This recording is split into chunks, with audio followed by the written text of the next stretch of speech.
And I like to tell people that I don't care what your race is. I don't care what your religion is, politics, any of that stuff. This DNA of helping other people is really part of who we are. And what happens in business, and the reason why people become bad actors, is they really lose sight of their humanity of, you know what, we're really hardwired to help other people. And if we just surrender to that and trust that it'll come back to us, a lot of good things will come our way. And so I just learned that I just needed to be patient with it, and just try and find ways to help other people. And if you help enough other people, then they're going to help you in return.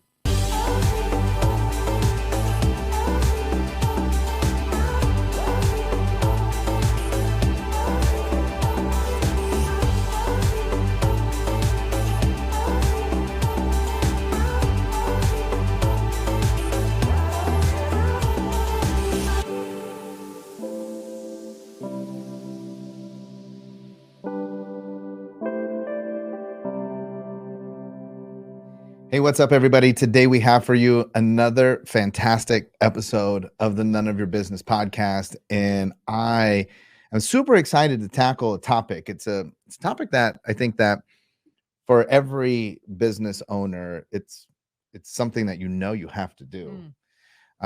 This idea of networking, creating relationships, but it's also something, if we're completely honest, that the majority of people kind of dread. Yes. Probably because there's a lot of misinformation, Stigma, and just bad advice, Yeah. right? Like this, it's an old school concept that has been brought forward into modern times, but a lot of people are still teaching old school concepts. And then it makes it really awkward. And the first time you do it, you kind of feel like, I don't know how well that went. And you're in a room potentially, depending on the setting or how we're doing this. But if I'm trying to introduce myself to the world, I want to build my network. I want to create some relationships. And then I get with people who are not very genuine, who don't understand how to build relationships, or just jamming their business cards in my face. Like our mentor Dave says, it's a bleeder versus they're a all feeder. bleeders. They're bleeders. But I'm like, I walk out of there, and every single one of you, listen right now, just think about this. Somewhere in your office, if you have a brick and mortar, if you've ever engaged in networking, you got that big giant stack of business cards. Yeah. Huge. And you're like, what am I even doing with these? The next. All these people just gave you these cards. So it's funny because sometimes networking, I feel like it's an exercise in collecting. It's like I'm trying to collect as many cards as I can, put them in like an album or something to show off like how many cards I have. Well, we're very fortunate because today we have a veritable expert, as the guest. He's a veritable guest too. Frank Agin is with us, and he is an absolute master. He has a company that he has formed called Spirit Business Connections. And just right there, like, okay, I want to know more about this. Let's talk business connections. Let's talk about how we can empower people to get up off the couch, to embrace and fall in love with this idea that so many people may be resistant to. So Frank, welcome to the None of Your Business podcast. Well, thanks for having me. Thank you. Let's start first with the question that we present to every guest. When somebody comes on and through the course of this program, you demonstrate your knowledge and expertise, it's easy to lose sight, right? It's so easy for us to forget, like, where did we come from? Where did you come from? A lot of times people think, well, of course, Frank, this comes easy to you because your parents were probably successful in business and probably were taking you around to meet their friends and their network when you were just a kid. And so, it just comes naturally to you. What we always find out is that's usually not the case. So tell us about your creation story. How do you get into this whole thing of building Spirit? Yeah, no, you know what? I that is not my story at all as far as parents. I love my parents. My mom was a teacher. My dad was a professor, and really kind of grew up in a world where education was the king. Get good grades, do well in school, learn, get the credentials, work hard, and everything works out for you. And that, it's true to a point, but it's not the whole story.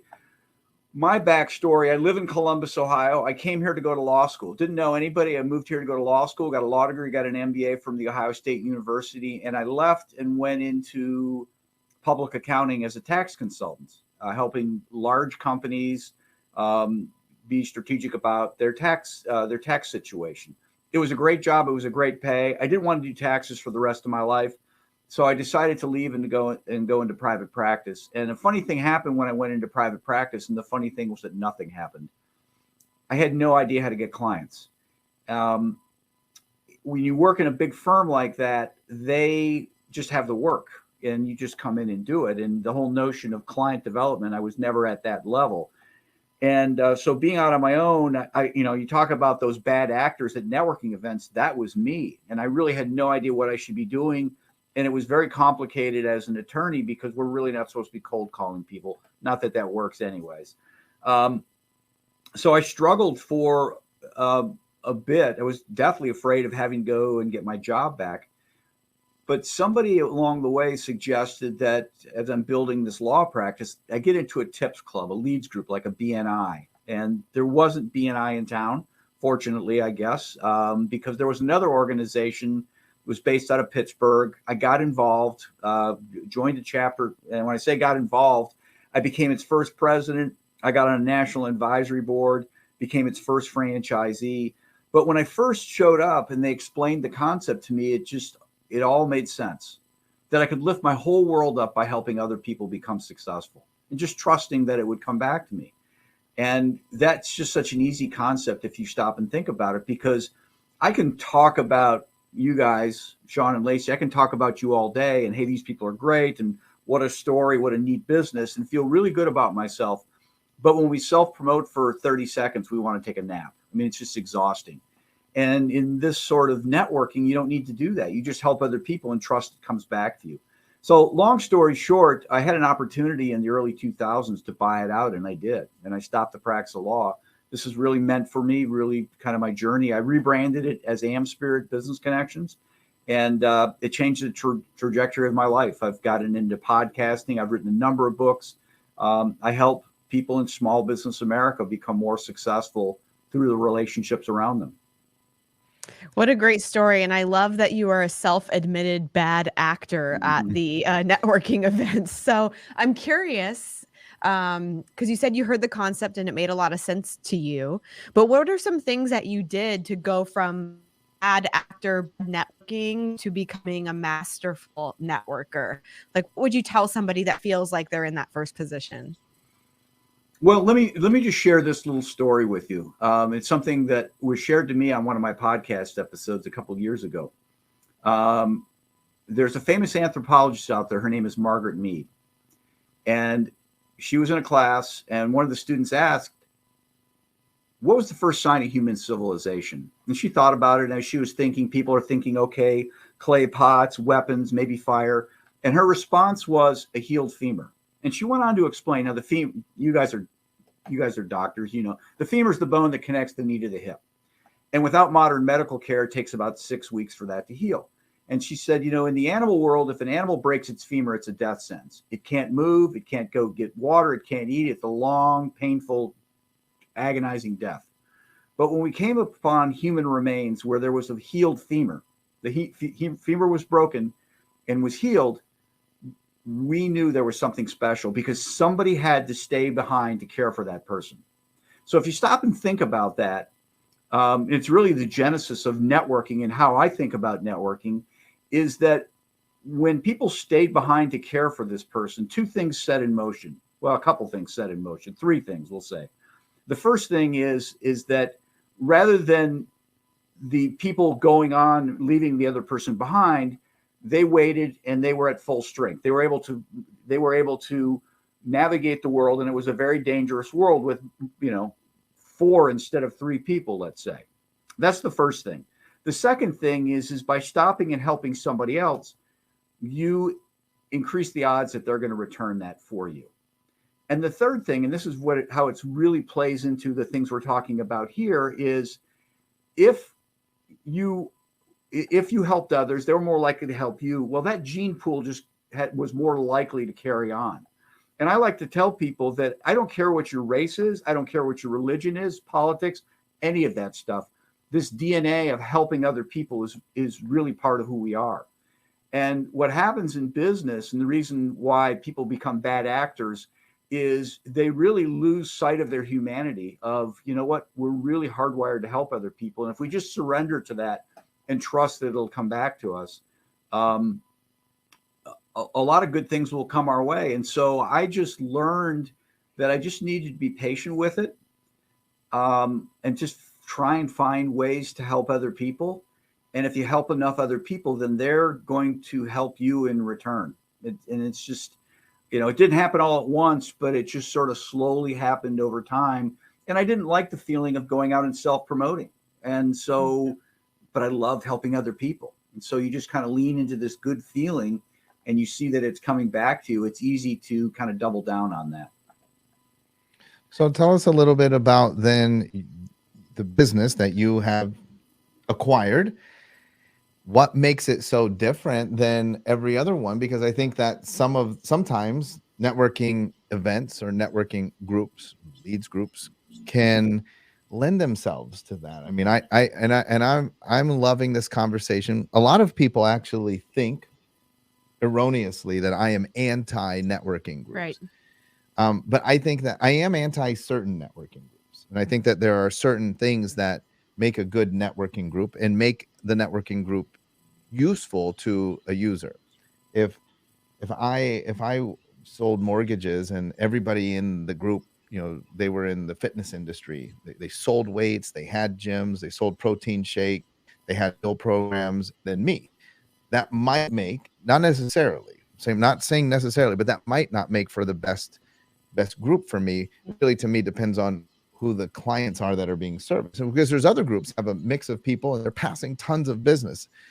And then what the structure sometimes gets to me, because sometimes the structure is just, hey, Frank, stand up and we're going to put you on the clock and you say like this little, and then what happens, and we know this even just from business, we work with, James, our videographer, will oftentimes stop us because he'll say like, hey, can you make a video? And then what we do, just human nature, we know better. And what we do is we go to this voice, right? Hey, Frank, Sean Dill here with the Specific Chiropractic Center. And so sometimes I feel like the structure promotes that. What makes your group so successful? How is your group structured that will help people to actually get value out of being in a group? Well, that's a great question. And I'll start off by saying this. I've had my share of failures. I've had things not work out, What the structure really does, Sean, is it keeps things on track. And chiropractic practice, there's a cadence you guys run through to make it work. We get a new patient in, we do this, we do this, we do this. You don't keep reinventing the wheel. And that's really the purpose of the structure.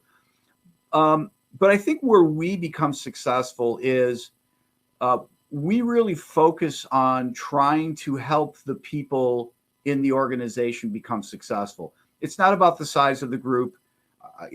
Our groups might tend to be smaller than other organizations, and I'm okay with that.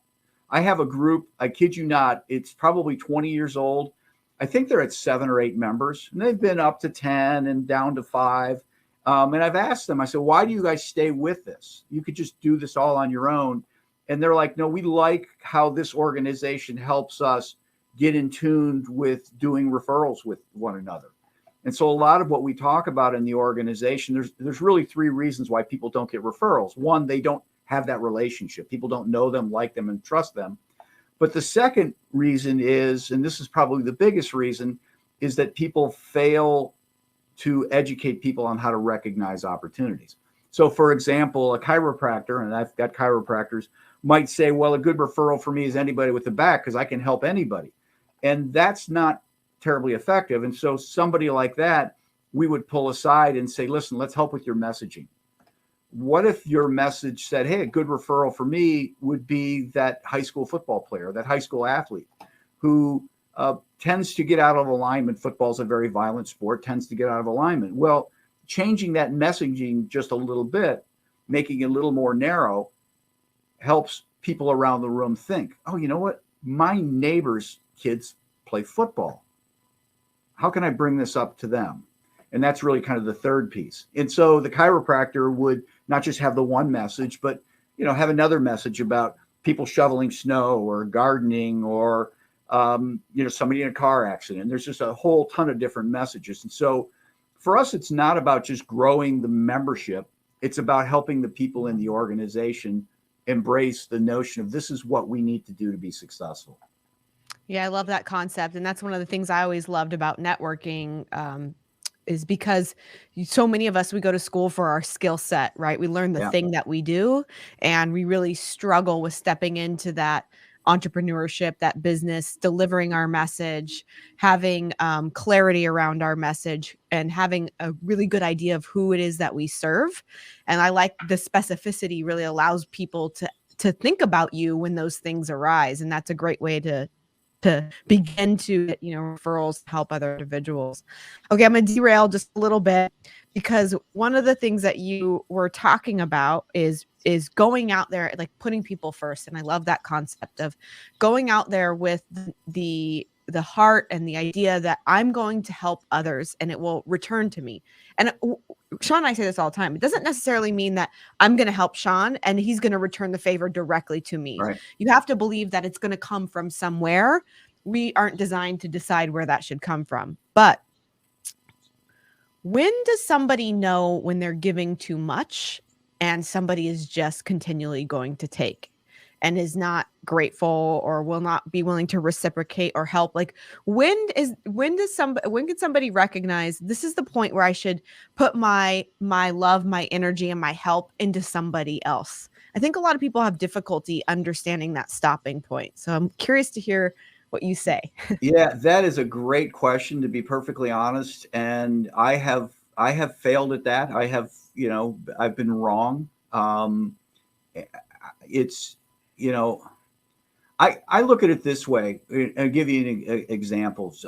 My former assistant came to me, just emailed me and said, "Hey, listen, who would you recommend? I need some probate work done. Her grandmother passed," or something like that.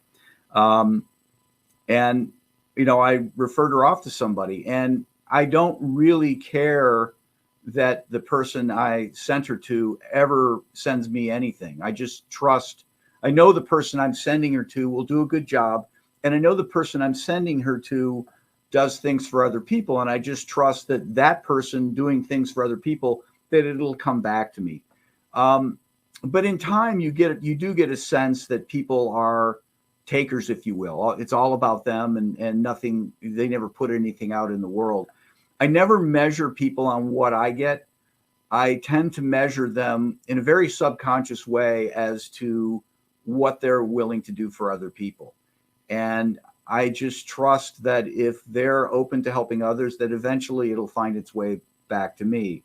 And a lot of times it's not that person necessarily doing something for me, but when you serve the person well that I've sent you, that reflects well on me, and somehow or another that's going to help me in the long run. So it's most people lean into. There's really three types of people. There's people, givers, there's takers, and then there's matchers. People who are I'll do this, you do this for me. Great book out there called Give and Take by Dr. Adam Grant. I would highly recommend, but he talks about it in there. And most people are matchers. And if you do something for them, they kind of feel uneasy, like they want to do something back. And really a small percentage are takers. And you figure it out in time.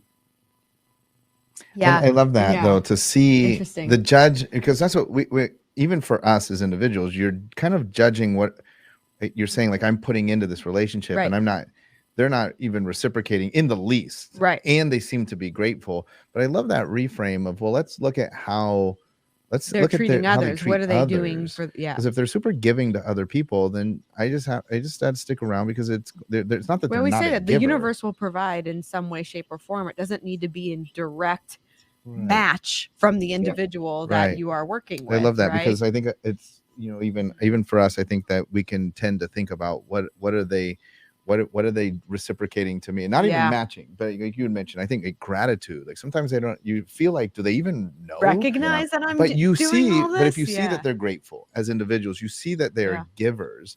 That's a great reframe. I appreciate that. Yeah, I think that, and I think that that's always super hard for people, right? Because especially if you are a natural giver yourself, you there, it's really easy to, like, I think sometimes that's where I get us in trouble, right? Because I want to believe that there's good in every single person, and I Yeah. want to believe that if I'm out there giving with my heart and being grateful and doing right by individuals, that in some way, shape, or form they're doing it too. But I love the idea of like consciously trying to pay attention to that. Right. And so I Yeah. think that that's really, really a great concept. So for the brand new business owner, what do you tell them, like when they come to you and say, like, I don't know if this is for me? Like, who is this a right fit for, to go into a group, to find network, to start networking? I mean, because we discussed, you, John and I, how we believe that, you know, relationships are foundational to growth of a business. But a lot of people, they feel like they have to go out there and just sell their skill and work in the office. So what do you tell to the new business owner how this can help them and elevate them? Well, with our organization, we invite people to visit, um, and just see what it's about. No pressure. We have I've got franchisees out there in different parts of the country, and all of them have events, and they put those events on the calendar. And for them to be on the calendar, they need to be open to anybody, open to our competitors, open to anybody. No cost, should be open to anybody. And so we allow people to get a sense as to who the people are. Uh, our organization, any organization, is not for everybody. And I do have people who will come to me and say, hey, what do you think? And I never want to say, hey, it's not for you, but I certainly don't want to say, well, you definitely need to do this as well. You know, if you're brand new in business, you probably need to get some other foundational stuff done. I always encourage people, as a first step, is to get out and volunteer. There's always need in the community. And the beautiful thing about volunteering is that you never do it alone. You're always doing it with somebody else. And you don't even have to you don't have to promote yourself when you're out there volunteering. People will figure out who you're about. But people see you volunteering, and then they know, okay, this person's a good person. And they might ask, well, what do you do? Well, I do mortgages. Oh, wow. You know, I know somebody who's refinancing, or I've got a question about my mortgage, and good things come from that. So, yeah, I'm very pro Am Spirit Business Connections. But I'm more pro, hey, let's just, you know, doing good anywhere does good everywhere. And I talk to a lot of people where we don't even have any groups, but I try to help them. And I just know that it'll come back. Love it. Well, how would somebody know if there is a group by them? How can somebody learn more about Am Spirit Business Connections and explore whether or not that is even an option for them? Our website, amspirit.com, which is AMSPIRIT.com. We have a listing of all the chapters. You can drill down and you can see all the members and all the chapters. So you can kind of see where they're at. But I'm always open to having a conversation with somebody about if they want to start a chapter. I have a chapter in Miami, Florida. A woman approached me last year. Listen, I want to have a group. She didn't want to be associated with particular competitors. Helped her start a group. Talking with somebody in Portland, Portland, Maine, the other Portland, the one that's not burning. Portland, Maine, Denver, talked to somebody in Louisville, Dayton, Ohio. And I just, kind of go through, this is what it takes to build a group. And, some people embrace that and others don't. I always tell people that there's no cost to talking, and there's certainly no cost to trying to put a group together. So a lot of people take us up on it, and sometimes it works and sometimes it doesn't. Well, I hope that people will explore this. I love that idea too. I think a lot of our listeners fall in the category. I think that's very attractive. Yes. Oh, I want to start a one. group, They love because that. you get a little bit of control, and it's not necessarily a good thing, but you get to curate the people. Yeah. Like we were saying, so that you are able to get a good group of people. And so highly encourage everybody to reach out and speak to Frank if that's something that speaks to you. Frank, you absolutely killed it today. And I know that so many people are going to be very inspired. And what I hope for everyone is that people will make that shift. Networking doesn't have to be so robotic and Right. bad acting. One. You can create some really amazing relationships that Yeah. can bear amazing fruits, not just in your business, but in your life, and not even just in your business and life, but in people around you. We always talk about too. One of the things that's we were having some discussion with Frank earlier.